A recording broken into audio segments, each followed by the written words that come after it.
بسم اللہ الرحمن الرحیم۔ رمضان المبارک کا آخری عشرہ جو ہے وہ شروع ہونے والا ہے۔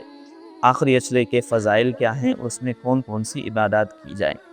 آپ صلی اللہ علیہ وسلم کی زندگی کو دیکھا جائے، حضرت عائشہ رضی اللہ تعالیٰ عنہ فرماتی ہیں کہ حضور صلی اللہ علیہ وسلم رمضان کے آخری عشرے میں اتنی محنت اور مجاہدہ اللہ کی عبادت میں کیا کرتے تھے کہ جو عام دنوں میں آپ صلی اللہ علیہ وسلم کا معمول نہیں تھا۔ اور ایسے ہی جب آخری عشرہ داخل ہو جاتا، حضور صلی اللہ علیہ وسلم ساری رات خود بھی کھڑے ہو کر عبادت کرتے، اپنے گھر والوں کو بھی جگاتے اور اپنی کمر کو اللہ کی عبادت کے لیے جو ہے وہ کس لیا کرتے تھے، اس کو باندھ لیا کرتے تھے۔ اور یہ آخری عشرہ وہی عشرہ ہے کہ جس میں لیلۃ القدر کی مبارک رات ہے، کہ جس کے بارے میں حضور صلی اللہ علیہ وسلم نے ارشاد فرمایا کہ لیلۃ القدر جو ہے وہ ایک مومن کو ایک خصوصی تحفے کے طور پر دی گئی۔ یعنی لیلۃ القدر کی رات ایک ایسی رات ہے کہ جس کی عبادت، جس کی فضیلت کے اعتبار سے اللہ تعالیٰ نے پہلی امتوں کو کوئی ایسی رات، کوئی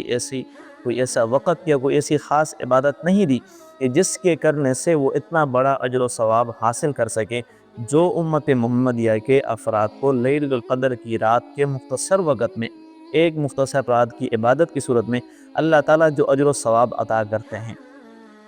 اور تیسری بات، آخری 10 دن جو ہیں اس میں آپ صلی اللہ علیہ وسلم کا معمول تھا مسجد میں بیٹھ کر اعتکاف کرنے کا، اور حضور صلی اللہ علیہ وسلم نے اپنی نبوی زندگی کے جو 10 سال تھے ان میں آپ نے مکمل اہتمام کے ساتھ اعتکاف کیا۔ اور وفات سے پہلے حدیث میں آتا ہے کہ حضور صلی اللہ علیہ وسلم نے 10 دنوں کی بجائے 20 دن کا اعتکاف کیا تھا، اور اس کی وجہ یہ بھی تھی کہ اس سے سابقہ سال آپ صلی اللہ علیہ وسلم نے کسی سفر کی وجہ سے اعتکاف نہ کر سکا، تو حضور صلی اللہ علیہ وسلم نے اگلے سال اس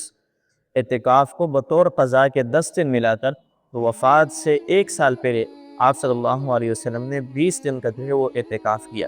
اب حضور صلی اللہ علیہ وسلم کا اعتکاف کا اتنا اہتمام کرنا، یہ اس کی فضیلت اور مقام کی طرف اشارہ ہے کہ 10 دن اللہ کے در پر بیٹھنا یہ کوئی چھوٹی چیز نہیں۔ اعتکاف سے کیا ملتا ہے؟ حضرت عبداللہ بن عباس رضی اللہ تعالیٰ عنہما صرف ایک دن کے اعتکاف کی فضیلت کے بارے میں ارشاد فرماتے ہیں کہ جو شخص ایک دن اللہ کی رضا کے لیے اعتکاف میں بیٹھے تو اللہ تعالیٰ اس کی برکت سے اس کے اور جہنم کے درمیان 3 خندقوں کا فاصلہ کر دیتے ہیں، اور ایک خندق کا فاصلہ جو ہے وہ مشرق اور مغرب کے درمیان کا فاصلہ یا آسمان اور زمین کے درمیان کے فاصلے کے برابر بنتا ہے۔ تو جس انسان اور جہنم کے درمیان 3 خندقیں ہوں، یعنی گویا کہ 3 مشرق اور مغرب کے فاصلے کو 3 دفعہ جمع کر دیا جائے، یا آسمان اور زمین کے درمیان کا جو فاصلہ ہے اس کو 3 دفعہ آپس میں ملا دیا جائے، تو اتنا فاصلہ اس شخص اور جہنم کی آگ کے درمیان کر دیا جاتا ہے۔ اور جو شخص اللہ کی رضا کے لیے 10 دن کا اعتکاف کرتا ہے تو نبی اکرم صلی اللہ علیہ وسلم نے ارشاد فرمایا کہ اللہ تعالیٰ اس 10 دن کے اعتکاف کی برکت سے اس شخص کو 2 مقبول حج اور عمروں کا ثواب عطا کر دیتے ہیں۔ تو معلوم ہوا آخری عشرے میں ایک تو آپ صلی اللہ علیہ وسلم اہتمام سے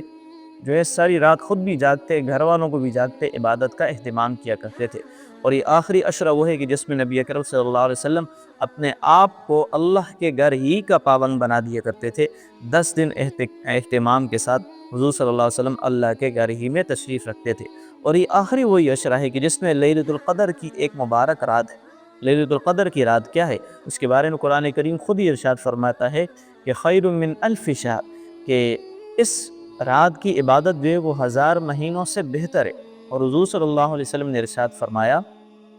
کہ اس لیلۃ القدر کی رات کو آخری عشرے کی طاق راتوں میں جو ہے وہ تلاش کیا جائے۔ اب معلوم ہوا کہ آخری عشرے کی جو طاق راتیں ہیں 21، 23، 25، 27 اور 29، ان راتوں میں سے کسی ایک رات میں لیلۃ القدر ہے، اور جو شخص اس رات کو عبادت کے ذریعے سے زندہ فرما دے گا اس کو جو ہے 1000 مہینوں کے برابر عبادت کرنے کا اجر و ثواب ملے گا۔ اور قرآن نے کہا خیر من الف شہر، اس سے بھی بہتر اور اس سے بھی زیادہ اللہ تعالیٰ عطا کریں گے۔ اور اگر 1000 مہینوں کو جمع کیا جائے، سالوں میں کنورٹ کیا جائے، تبدیل کیا جائے، تو یہ تقریباً 83 سال اور کچھ مہینے جو ہے وہ بن جاتے ہیں۔ تو معلوم ہوا اس رات کی مختصر سی عبادت کے ذریعے سے انسان اپنے لیے بہت ساری خیریں جو ہیں وہ جمع کر سکتا ہے۔ آخری عشرہ شروع ہونے والا ہے، تو لہٰذا ضروری ہے ہمارے لیے کہ ہم ابھی سے اہتمام کریں۔ پہلی چیز تو یہ کہ اعتکاف میں بیٹھنے کا اہتمام کیا جائے، اپنی مصروفیات کو ایک ٹائم ٹیبل کے مطابق بنا کر 10 دن اللہ کے گھر میں مرد بھی لگائیں، اور جو خواتین ہیں اپنے گھروں کے کاموں کی ترتیب بنا کر اپنے گھر ہی میں 10 دن جو ہے ایک جگہ مختص کر کے وہاں پر اعتکاف کا جو ہے وہ اہتمام کیا جائے، اس کی ترتیب بنائی جائے، اور ان راتوں کو جو ہے تو 10 کی 10 راتوں کو عبادت کے ذریعے سے زندہ کرنے کا اہتمام ہو۔ اور کسی رات تھکاوٹ ہو تو اس تھکاوٹ کے باوجود بھی انسان اگر ساری رات نہ جاگ سکے تو کچھ نہ کچھ عبادت کا اہتمام لازماً کیا جائے، اور 10 راتوں میں بالخصوص جو طاق راتیں ہیں ان میں بھی انسان عبادت کا بہت ہی زیادہ اہتمام کرے کہ اگلے سال جب یہ رمضان کے ایام آئیں تو اللہ جانے ہم اس دنیا میں موجود ہوں گے یا نہیں، لیکن اگر ہم ان راتوں کو قیمتی بنا کر زندہ کر کے